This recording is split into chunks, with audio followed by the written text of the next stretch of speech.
Sound energy converted into electrical energy. ఇది వచ్చేసేసి microphone. మనకి సింగింగ్ అప్పుడు ఇలా పెట్టుకుని పాడుతూ ఉంటారు కదా, అది ఒక మైక్రోఫోన్. దీన్నే ఏమంటారు అని అంటే ఇంకో పేరు ఏమంటారంటే ట్రాన్స్డ్యూసర్ అని చెప్పి కూడా పిలుస్తూ ఉంటారు. ఇది ఇక్కడ మాట్లాడితే దీన్ని తీసుకుని మళ్ళీ వేరే డ్రమ్ దగ్గర తీసుకెళ్ళి వాయిస్ అనేది పెరుగుతూ ఉంటుందన్నమాట. ఇది ఏంటి అని అంటే because of microphone converting sound energy to electrical energy అనమాట. Next, on which day are night are equal. Last టైంలో మనం maximum day and maximum lowest night maximum night ఎప్పుడెప్పుడు ఉందో డిస్కస్ చేసాం కదా. సో వీటిని ఒక్కసారి చూడండి అమ్మ. నిన్న మనం చెప్పిన దాన్ని మ్యాక్సిమం డే దాన్ని సోలిస్టైజ్ అని అంటారు. సమ్మర్ సోలిస్టైజ్ ఇది ఇంకో పేరు అనమాట. నెక్స్ట్ డిసెంబర్ 20 దీన్ని కూడా ఏమంటారు అంటే వింటర్. ఇది వింటర్లో వస్తుంది కాబట్టి వింటర్ సోలిస్టైజ్. ఇది నార్దర్న్ ఇండియాలో ఉన్న వాళ్ళకి వింటర్ సోలిస్టైజ్, కానీ సదర్న్ ఇండియాలో ఆస్ట్రేలియాలో ఉన్న వాళ్ళకి సదర్న్ వరల్డ్లో ఆస్ట్రేలియాలో ఉండే వాళ్ళకి అది సమ్మర్ సాలిస్టైజ్ అనమాట. కానీ జనరల్గా ఓవరాల్ మనమందరూ నార్త్ హాఫ్. ఇది ఒకసారి చూడండి ఇక్కడ మనం, ఇది ఈక్వేటర్ కదా, ఇది నార్దర్న్ హెమిస్ఫియర్, ఇది సదర్న్ హెమిస్ఫియర్. వీటిలో చూడండి మ్యాక్సిమం అన్ని countries almost 70% of land mass Australia అంటే ఒక్కటిక్కడే కింద ఉంటుంది. సౌత్ అమెరికా కింద ఉంటుంది అనమాట, సదర్న్ హెమిస్ఫియర్లో ఉంటుంది. మిగతా అన్నీ ఆల్మోస్ట్ 70% ఆఫ్ ల్యాండ్ మొత్తం నార్దర్న్ హెమిస్ఫియర్లోనే ఉంటుంది. కానీ ఇండియాని కూడా మనం సౌత్ ఆసియన్ కంట్రీస్ అని కూడా అంటాంగా. ఈవెన్ దో వీఆర్ ఇన్, ఇక్కడ అమెరికా ఉంటుంది, ఇంగ్లాండ్ ఉంటుంది, చైనా ఉంటుంది, రష్యా ఉంటుంది, ఈవెన్ మనకి సింగపూర్ అన్నీ కూడా నార్త్ హెమిస్ఫియర్లోనే ఉంటాయి. ఉత్తర భూభాగంలో మాత్రమే ఉంటాయి అన్నమాట. కానీ పిలిచేటప్పుడు కంపేర్డ్గా నార్దర్న్ కంట్రీస్ అంటే అమెరికా, ఇంగ్లాండ్ ఆ కంట్రీస్ పిలుస్తారు. సదర్న్ కంట్రీస్ అంటే మనకి తెలుసు కదా, ఇండియా అని, ఇంకా చైనా అని, లేకపోతే ఇంకా Singapore. South east Asian nations అని అంటే సింగపూర్, బ్రునై, వీటిని ఇండోనేషియా వీటిని పిలుస్తూ ఉంటారు. ఎందుకు పిలుస్తారు అంటే జనరల్గా కండిషన్ ఏంటి అని అంటే ఈ టాప్లో ఉన్నాయన్నీ నార్దర్న్ రీజియన్స్ అనమాట. నార్త్ అని చెప్పి పిలుస్తూ ఉంటారు. సౌత్లో ఈక్వేటర్కి పైన ఉన్నాయన్నీ సౌత్ లాగా పిలుస్తూ ఉంటారన్నమాట. అందుకని చెప్పి మ్యాక్సిమం నార్దర్న్ పోర్షన్స్ అని చెప్పి రిఫర్ చేస్తారు. సో వాళ్ళతో పోల్చుకుంటే వీళ్ళకి సదర్న్ హెమిస్ఫియర్లో ఉన్నా కానీ వీళ్ళని మనం వింటర్ లాగానే కన్సిడర్ చేస్తామన్నమాట. సో మ్యాక్సిమం వింటర్ అని అంటే నార్దర్న్ హెమిస్ఫియర్లో ఉన్న వింటర్ని మనం కన్సిడర్ చేయడం జరుగుతుంది, వింటర్ సాలిస్టైజ్. ఇది మ్యాక్సిమము. ఇవి వచ్చేసి same 12 hours of day 12 hours of night ఉంటుంది అనమాట. పగలు రాత్రి అనేది ఉంటుంది. వీటిని ఏమంటారంటే ఈక్వినాక్స్ అని చెప్పి అంటారు, equinox.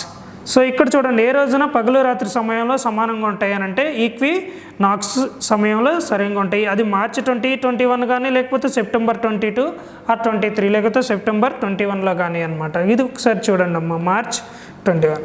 Next, in which year Kargil war fought. I think ఇది లాస్ట్ క్లాస్లో కవర్ అయ్యింది అనుకుంటా, కానీ ఒకవేళ కవర్ అవ్వకపోయి ఉంటే చూడండి ఒకసారి. 1999 సంవత్సరంలో జరిగిందనమాట. ఇది ఒకసారి చూడండి. ఇది ఒకసారి కనుక తీసుకుంటే ఇదనమాట మన ఆధీనంలో ఉన్న భూభాగం ఇదనమాట. ఇదేమో లైన్ ఆఫ్ కంట్రోల్, ఇదేం పాక్ ఆక్యుపైడ్ కాశ్మీర్ అనమాట, పాక్ ఆక్యుపైడ్ కాశ్మీరు. ఈ లైన్ వచ్చేసి లైన్ ఆఫ్ కంట్రోలు. ఇది వచ్చేసి చైనా ఆక్యుపైడ్ కాశ్మీరు, లదక్. ఇది వచ్చేసి ఈ లేయర్ ఏంటి, ఈ బోర్డర్ ఏంటి అని అంటే లైన్ ఆఫ్ యాక్చువల్ కంట్రోల్ అనమాట. సో ఇక్కడ శ్రీనగర్ అనేది ఉంటుంది. ఇక్కడ వచ్చేసేసి కార్గిల్ అనేది ఉంటుందన్నమాట. 1999 సంవత్సరంలో ఏం జరిగిందనంటే పాక్ వాళ్ళు ఆర్మీ దాడి చేస్తూ ఉందన్నమాట, ఇండియాలోకి చొరబడుతూ ఉంది. సో ఆ టైంలో వార్ అనేది జరిగిందనమాట. వాళ్ళకి చాలా అడ్వాంటేజ్గా ఉంది. ఎందుకనంటే వాళ్ళు ఈ బోర్డర్ ఎక్కడనంటే వాళ్ళ సైడు బాగా కొండల మీద ఉంటుంది, మన సైడ్ వచ్చేసి డౌన్గా ఉంటుంది. ఎప్పుడు హైట్లో ఉన్న వాళ్ళకి అడ్వాంటేజ్గా ఉంటుందన్నమాట. బట్ ఆ వాళ్ళ పాకిస్తాన్ వాళ్ళ అడ్వాంటేజ్ని కూడా మనం అధిగమించి మనం ఆ వార్లో విన్ చేయటం జరిగిందనమాట. సో దీన్ని ఏమంటారు అంటే కార్గిల్ దివాస్ అని చెప్పి పిలుస్తూ ఉంటారు, కార్గిల్ దివాస్. ఆపరేషన్ విజయ్ అని చెప్పి కూడా పిలుస్తూ ఉంటారన్నమాట. ఈ వార్లో సుమారు పాకిస్తాన్ సైడ్ అరౌండ్ 5000 వరకు చనిపోయారంట. మన వాళ్ళు అరౌండ్ 500 మంది ఎంతో సోల్జర్స్ చనిపోయారని చెప్పి చెప్తున్నారు. సో ఇన్ ద మిడిల్ ఏం జరిగింది అని అంటే అప్పుడున్న బిల్ క్లింటన్ వచ్చేసేసి ఏమన్నాడు అని అంటే ఈ పాకిస్తాన్కి ఆల్రెడీ ఆర్డర్స్ అనేది పాస్ చేసి మీరు విత్డ్రా చేసుకోండి మీ ఫోర్స్ని అని చెప్పడంతో వాళ్ళు విత్డ్రా చేసుకున్నారు. ఫైనల్గా ఇండియా అనేది వనర్ అవటం జరిగిందనమాట. సో అప్పుడు ఈ టైంలో మన ఇండియన్ ప్రైమ్ మినిస్టర్ ఎవరు ఉన్నారు అంటే అటల్ బిహారీ వాజ్పేయి అనమాట. Next Almatti dam is being and which of the following river. ఇది కూడా చూడండి, ఆల్మట్టి రివర్ మనం నిన్న నాగార్జున సాగర్, శ్రీశైలము ఇట్లా చెప్పుకున్నాం కదా. సో కృష్ణా రివర్ మీద ఉంది కర్ణాటక స్టేట్లో అనమాట. కర్ణాటక స్టేట్లో ఉంది. ఇది ఎప్పుడు కట్టించారంటే 2006లో కట్టించారు. ఇట్లా ఉంటుందన్నమాట. Next diamond and graphites are and even charcoal all are ఏముంటుంది రూపాంతరాలు అనమాట. ఎల్లోట్రోప్స్ ఆఫ్ కార్బన్స్ అంటే ఏంటి, కార్బన్ ఎక్కువగా ఉంటుందన్నమాట. ఫిజికల్ ప్రాపర్టీస్ మాత్రం చేంజ్ ఉండవు, ఓన్లీ ఫిజికల్ అపీరియన్స్ మాత్రం చేంజ్గా ఉంటుంది. కెమికల్ ప్రాపర్టీస్ అన్నిటిలో ఒకేలాగా ఉంటాయి. అవి ఏంటి అని అంటే డైమండ్స్, గ్రాఫైట్స్ అండ్ చార్కోల్ అనమాట. Next what waves are used in sonar. ఇది ఒకసారి చూడండి అమ్మ, మనకి ఈవెన్ ఎప్పుడన్నా కానీ రీసెంట్గా 1 year బ్యాక్ అనుకుంటా 2019లోనే ఎప్పుడో మనకి ఇవి మన మజ్గాన్ డాక్స్ దగ్గర కానీ లేకపోతే ముంబై నుంచి కొద్దిగా వెస్ట్ సముద్ర తీర భాగంలో, ఇక్కడ ముంబై ఉంది అనుకుంటే ఈ సముద్ర తీర భాగంలో మనకి వీటిని ఏమంటారు అని అంటే సబ్మరైన్స్ బ్లాస్ట్ జరిగింది, అందులో ఉండవాళ్ళు చనిపోయారని చెప్పి చెప్తూ ఉంటారు కదా. సో ఈ సబ్మరైన్స్ అనేవి కింద వెళ్ళిపోతారనమాట. దీంట్లో 2-3 ఉంటారు, వాటర్లో కింద తిరుగుతూ ఉంటాయి అన్నమాట.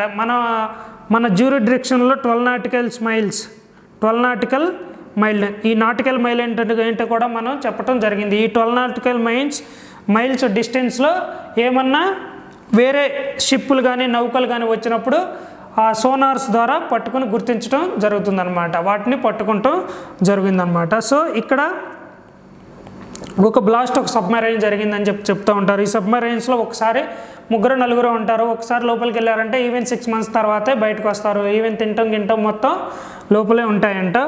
సో ఇలా కింద తిరుగుతూ ఉంటాయి. ఇవి ఇలా సోనార్స్ అని చెప్పి పంపిస్తూ ఉంటాయి అన్నమాట. సోనార్స్ ఇవి పంపించినప్పుడు ఇక్కడ ఏమన్నా షిప్ వస్తున్నప్పుడు మన వాటర్లోకి, మన ఆధీనంలో ఉన్న వాటర్లోకి షిప్ వస్తున్నప్పుడు వీటిని డిటెక్ట్ చేసి okay some object is coming అని చెప్పి వీళ్ళకి డిస్ప్లేలో అవుతూ ఉంటుందన్నమాట. వాటిని డిటెక్ట్ చేయడానికి వాడతారు. అలా డిటెక్ట్ చేయడానికి ఉపయోగించే సోనార్లో ఉంచే కిరణాలు. సో వీటిల్లో సోనార్స్లో ఉపయోగించే కిరణాలు ఏంటి అని అంటే అల్ట్రాసోనిక్ వేవ్స్. ఈ సోనార్ అబ్రివేషన్ కూడా చూడండి అమ్మ ఒకసారి. Sound navigation and ranging sonar యొక్క abbreviation. So sonar. Next who discovered sea route to India. ఇది మనందరికీ తెలుసు అనమాట. ఎవరు అని అంటే వాస్కోడా గామా.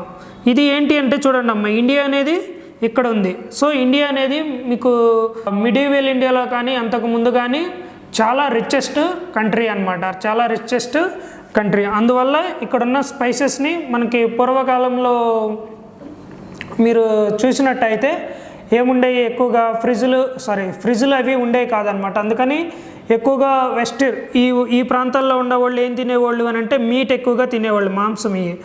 అప్పుడు ఫ్రిడ్జ్లు అవి ఉండేవి కాదు కాబట్టి ఏం చేసేవాళ్ళు అని అంటే ఈ మీట్ని స్టోర్ చేయకపోతే స్పాయిల్ అయిపోద్ది, పాడైపోద్ది. సో వాటిని స్టోర్ చేయడానికి ఫ్రిడ్జ్లు ఉండేవి కాదు. అందువల్ల స్పైసెస్లో పెట్టేవాళ్ళు అనమాట. స్పైసెస్ అని అంటే మనకి అల్లం కానీ లేకపోతే ఇంకా దాల్చిన చెక్కలు కానీ ఇట్లా ఉంటాయి కదా, ఇవన్నీ స్పైసెస్ కిందకి వస్తాయి అన్నమాట. వాటిల్లో పెట్టడం జరుగుతుంది అనమాట. అట్లా పెడితే 2-3 more days ఎక్కువగా స్పాయిల్ అవ్వకుండా ఉంటాయి అన్నమాట. సో ఆ ఎక్కువగా స్పైసెస్ ఇండియా నుంచి ఇట్లా ల్యాండ్ రూట్ ద్వారా ఇలా వెళ్ళి ఈ టర్కీ మీదుగా ఇలా యూరోప్ అనేవి చేరటం జరిగిందనమాట.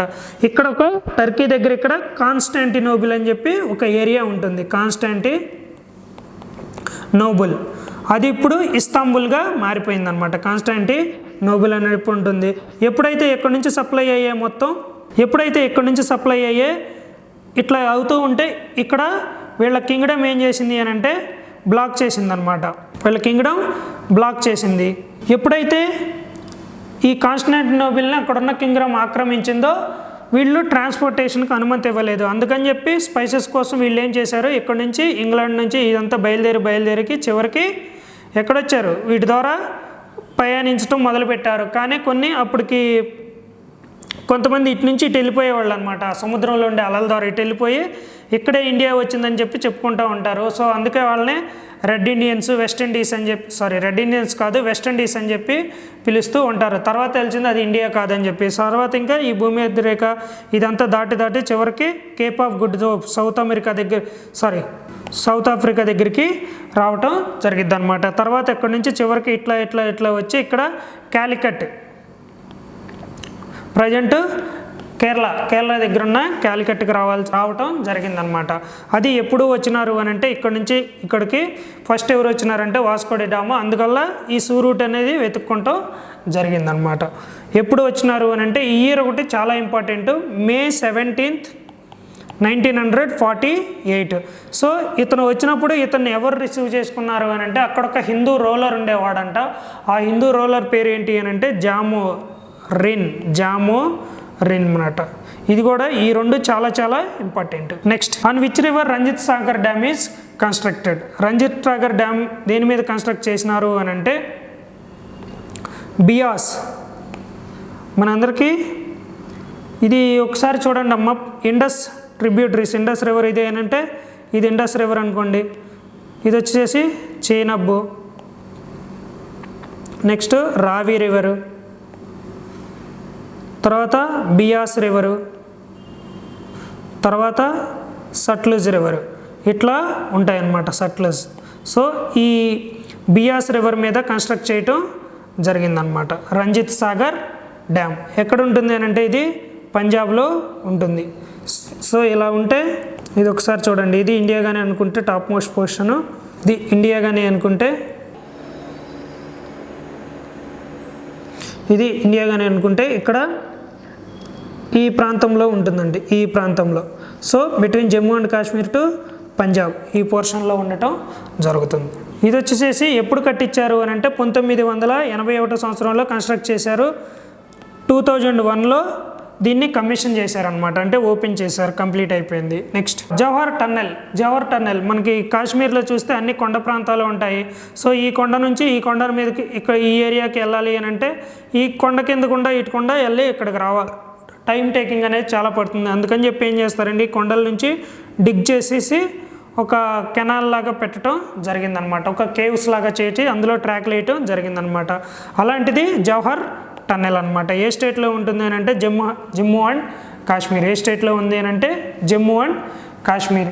ఇది ఎప్పుడు చేశారు అని అంటే ఒకసారి చూడండి అమ్మ, దీన్నే ఏమంటారు అని అంటే బనిహాల్ అనే ప్లేస్ నుంచి చేశారు కాబట్టి దీన్నే బనిహాల్ టన్నెల్ అని కూడా అంటారు. ఇది వచ్చేసి ఎప్పుడు అని అంటే 1954 సంవత్సరంలో కన్స్ట్రక్షన్ స్టార్ట్ చేశారు. 1956 సంవత్సరంలో కంప్లీట్ అయింది. రోడ్ కనెక్టివిటీ అనమాట. ఇది ఆల్మోస్ట్ ఇదిగో ఇటు నుంచి ఇట్లా లోపలికి వెళ్తారు. ఈ తర్వాత ఇటు నుంచి ఇటు 2.5 కిలోమీటర్ 2.5 కిలోమీటర్స్ అంట. సో లోపలే వెళ్తారు, తర్వాత ఇటు బయటికి రావటం జరుగుతుంది అనమాట. చాలా important. Next, from which place did Mahatma Gandhi start his Dandi march. మన అందరికీ తెలుసు కదా, salt law to break salt law అని చెప్తూ ఉంటారు కదా. అది ఎక్కడి నుంచి స్టార్ట్ అయ్యింది అని అంటే సబర్మతి ఆశ్రమం. ఇట్స్ నియర్ టు సబర్మతి ఆశ్రమం is near to Ahmedabad to ఎక్కడికి కోస్టల్ ఏరియా అంటే వెస్ట్ ఏరియా అనమాట. ఎక్కడ దండి ఇది ఎక్కడ ఉంటుందంటే నియర్ టు సూరత్ అనమాట. Near to Surat. ఇది ఎప్పుడు స్టార్ట్ చేశారు అని అంటే ఒకసారి ఇది కూడా చూడండి అమ్మ, మార్చ్ 12 నుంచి స్టార్ట్ అయింది. ఏప్రిల్ 5th ఏప్రిల్ 5థ్కి దండి అనేది దండి చేరుకుని సాల్ట్ ఇలా తీసి చూపిస్తాడు.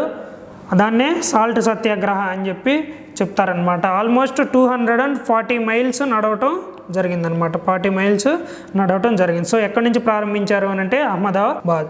So which is the largest lake in the world. Largest lake in the world ఇది ఒకసారి చూడండి అమ్మా. కాస్పియన్ని మనం సీ అంటూ ఉంటాము, కానీ అది సీగానే ఉంటుంది. సీ ఎందుకని అని అంటారంటే బికాజ్ ఆఫ్ మనకి సముద్ర అడుగు భాగంలో ఏ రాళ్ళు రప్పలు అయితే ఉన్నాయో అదే రప్పలతో ఇక్కడ కూడా అడుగు భాగం ఉందన్నమాట. అందుకని దాన్ని సీగా పిలుస్తారు. కానీ అది ఒక లేక్ అనమాట. ఆల్మోస్ట్ ఎన్ని కిలోమీటర్లు ఉంటుంది అని అంటే 80,000 కిలోమీటర్స్ లేక్ అంట, పెద్ద లేక్ అనమాట. ఇది చాలా చాలా important. Largest lake in the world ఏంటి అని అంటే Caspian sea or Caspian lake. దీని చుట్టూరు ఉండే కంట్రీస్ చాలా చాలా ఇంపార్టెంట్, మీకు రెగ్యులర్గా అడుగుతారు. సో ఇది కాస్పియన్ సీ. దీనికి పైన కజకిస్తాన్ ఉంటుంది, తర్వాత రష్యా అటాచ్ అయి ఉంటుంది. ఇది వచ్చేసి అజర్బైజాను, ఇది వచ్చేసి ఇరాను, ఇది వచ్చేసి టుర్క్మెనిస్తాన్. ఈ 5 కంట్రీస్ చాలా చాలా ఇంపార్టెంట్. దీన్ని గుర్తుపెట్టుకోవాలంటే కిటార్ అని చెప్పి గుర్తుపెట్టుకోండి, గిటార్ లాగా. సో కే అంటే కజకిస్తాను, ఇరాను, ఇంకా టర్క్మిస్తాను, అండ్ ఏ అంటే అజర్బైజాను, అండ్ ఆర్ అంటే రష్యా, ఇంకా ఏ అంటే ఆఫ్ఘనిస్తాన్ అని చెప్పి అనుకోవద్దు. కనీస కంట్రీస్ గుర్తుపెట్టుకుని ఈ లాజిక్ గుర్తుంటే చాలా చాలా ఇంపార్టెంట్ ఇది. So surrounding countries Black Sea and Caspian Sea very very important అనమాట. Next Pichola Lake is in which state. ఇది వచ్చేసి రాజస్థాన్లో ఉంటుందన్నమాట. రాజస్థాన్ ఉదయ్పూర్లో ఉంది. ఉదయ్పూర్ ఇది వచ్చేసి 1362 సంవత్సరంలో కట్టించడం జరిగిందనమాట. ఆర్టిఫిషియల్ లేక్ కట్టించడం జరిగింది. ఇలా ఉంటుందంట. Next how many rooms are there in Rashtrapati Bhavan.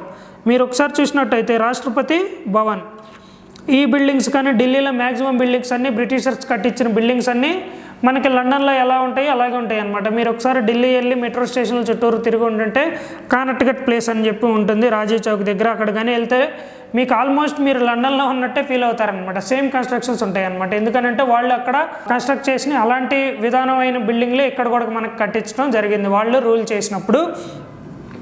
So ఆ టైంలోనే మనకి గవర్నర్ జనరల్స్ ఉన్నారు కదా, ఆ గవర్నర్ జనరల్స్ 1857 వార్ తర్వాత ఏమయ్యారమ్మా వైస్రాయిగా మారుతారు. ఈ వైస్రాయి ఉండటానికి కట్టించుకున్న బిల్డింగ్స్ అనమాట.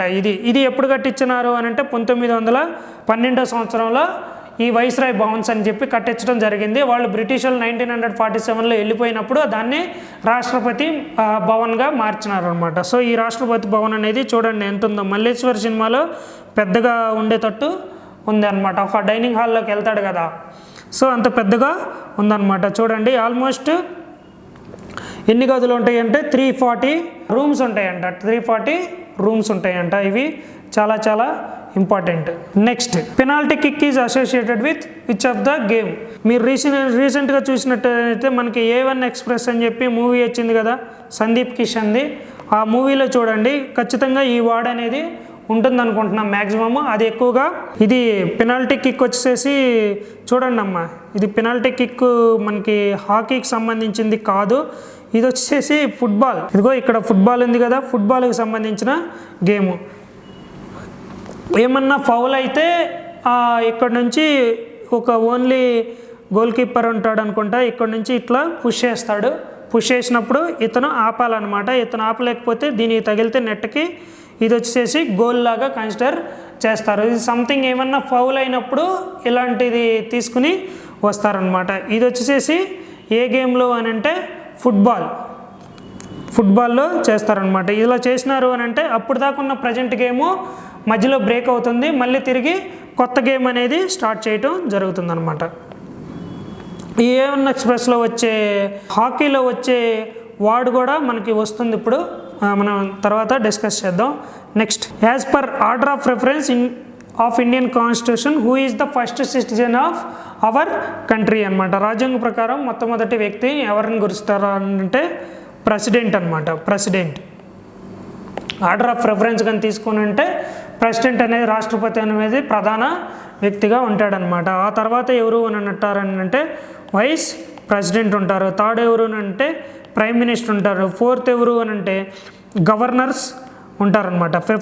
ప్రిఫరెన్స్ హయ్యర్ ఆర్డర్ ప్రిఫరెన్స్ అనమాట. సో ఫిఫ్త్ ఎవరు అని అంటే ఫార్మర్ ప్రెసిడెంట్స్ ఉంటారు, అంటే రిటైర్ అయిన ప్రెసిడెంట్స్ అనమాట. So the answer is president. Next, who was the first women judge of supreme court of India? ఇది కూడా చాలా ఇంపార్టెంట్. ఈమె వచ్చేసి ఫాతిమా బీబీ. ఈమె ఒక మద్రాస్ తమిళనాడు రాష్ట్రానికి చెందిన ఆమె అనమాట. సుప్రీం కోర్ట్ ఫస్ట్ ఉమెన్ జడ్జిగా పనిచేయటం జరిగిందనమాట. ఏ టైంలో అని అంటే 1989 నుంచి 1992 ఈ టైంలో చేయటం జరిగిందనమాట. సెకండ్ ఎవరు అని అంటే second women judge of supreme court of India ఎవరు అని అంటే సుజాత మనోహర్ అంటాము, గుర్తుపెట్టుకోండి పేర్లు. సుజాత మనోహర్ 1994 to 1999 వరకు పనిచేశారు అని అంట.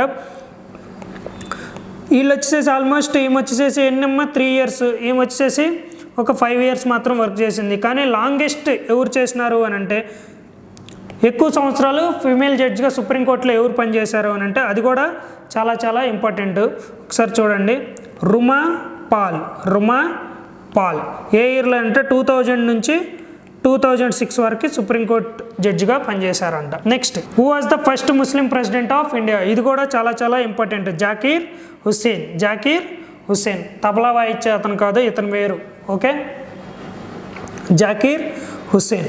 ఈయన ఏ టైంలో పనిచేశాడు అని అంటే 1967 నుంచి 1969 వరకు ప్రెసిడెంట్గా పనిచేశాడు. ఫస్ట్ ముస్లిం ప్రెసిడెంట్ అనమాట.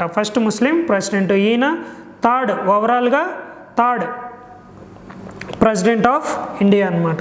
Next, which language is most spoken by people of the world? మనకి టోటల్గా 7 బిలియన్. 1 బిలియన్ అంటే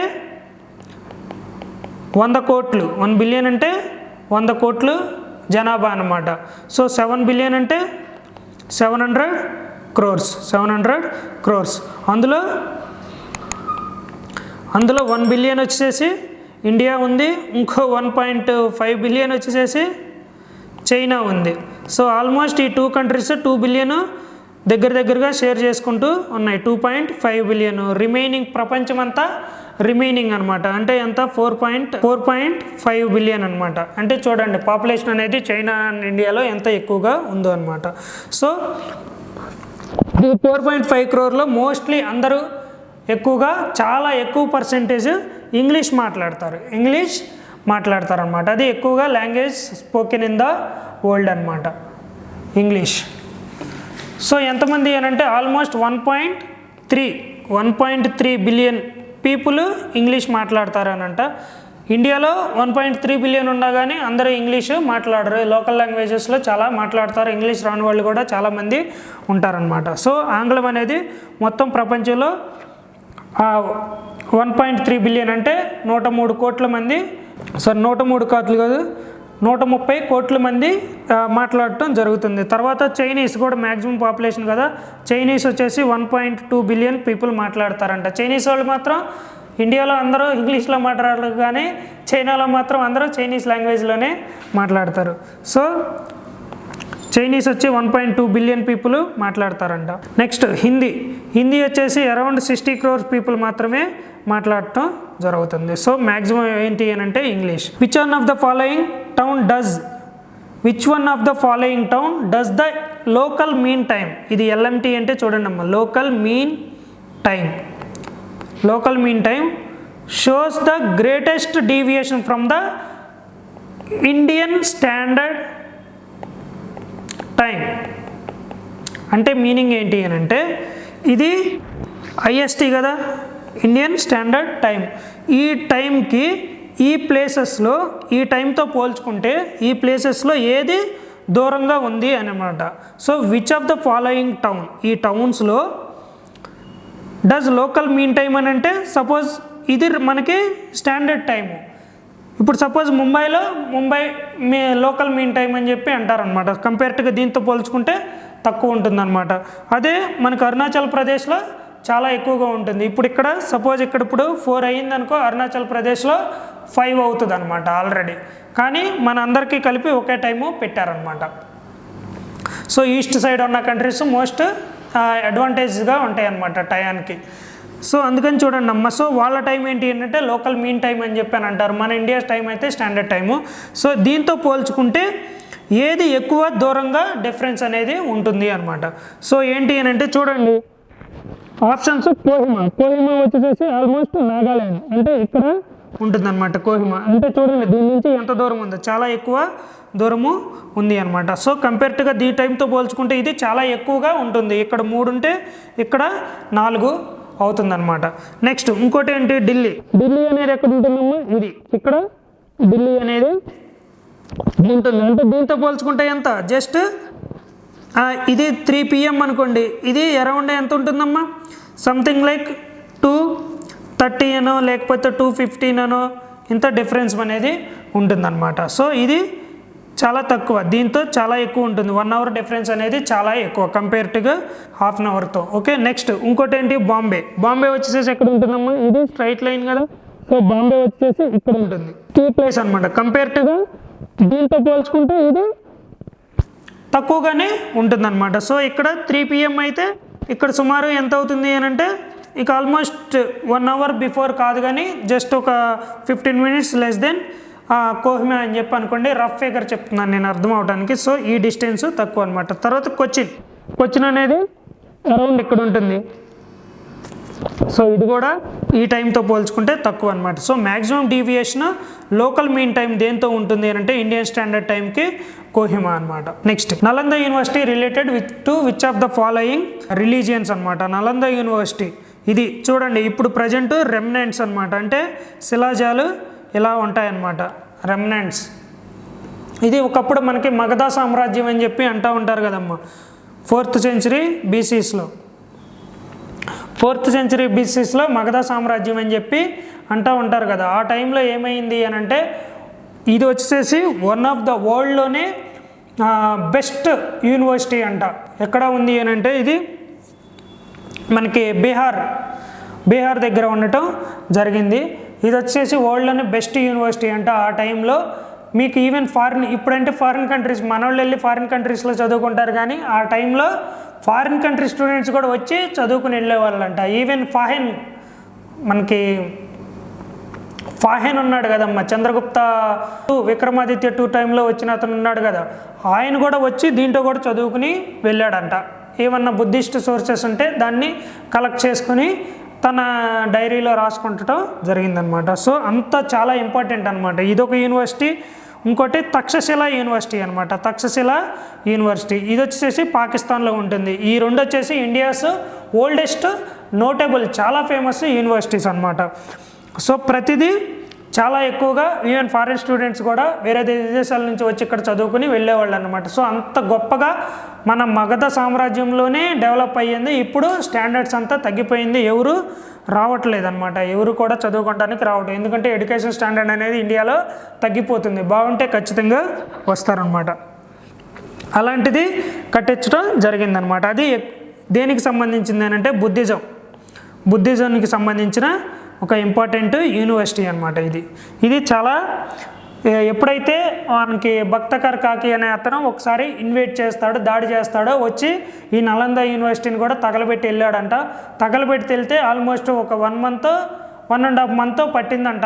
దాంట్లో ఉన్న పుస్తకాలన్నీ కాలి బూడిదవటానికి. ఆ మంత్ కూడా అట్లాగే ఒక 30 days వరకు మండుతూ ఉందంట. అంటే చూడండి ఎంత హెవీ బుక్స్ అక్కడ ఉన్నాయో, ఎంత సోర్స్ ఆఫ్ నాలెడ్జి మొత్తం నాశనం అయిపోయిందో. ఆ తర్వాత దాన్ని డిగ్రేడ్ అయిపోతూ ఉంది, దాడులకి గురయ్యి చివరికి రీసెంట్గా 2012లోనో 18లో అనుకుంటా మళ్ళీ తిరిగి ఇండియన్ గవర్నమెంట్ దీన్ని రెస్టోరేషన్ చేసి మళ్ళీ పూర్వస్థాయికి తీసుకెళ్లాలని ట్రై చేస్తూ ఉందన్నమాట. ఇది చాలా చాలా ఇంపార్టెంట్.